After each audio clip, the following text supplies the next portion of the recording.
C'est un mini conservatoire de race pyrénéenne. Nous sommes chez Claude Vigneault, éleveur depuis plus de 40 ans, un amoureux de la lourdaise, de la casta avec sa robe noire et bien sûr de la béarnaise, reconnaissable à ses longues cornes torsadées.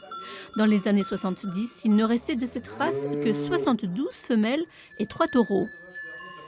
À un moment, on a recherché à faire une grosse quantité de lait et une grosse quantité de viande. Donc les pouvoirs publics ont plutôt poussé pour faire la Primolstein et la Montbéliarde en production laitière et la blonde aquitaine, la charolaise, la limousine en vache à viande.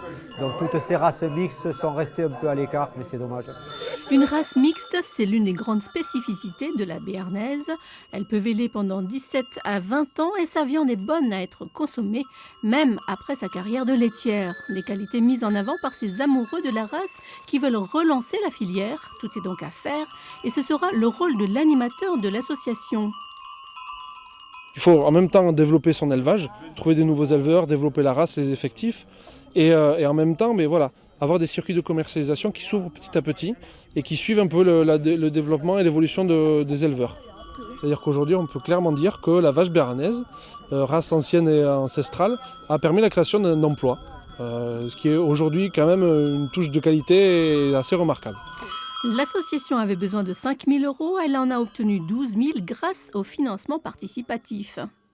Moi j'aime tout ce qui est patrimoine, les beaux produits, la vente directe, donc c'est surtout pour ces raisons-là. Donc moi je ne suis pas du tout du monde agricole et c'est surtout cet aspect-là qui m'a plu pour donner de l'argent.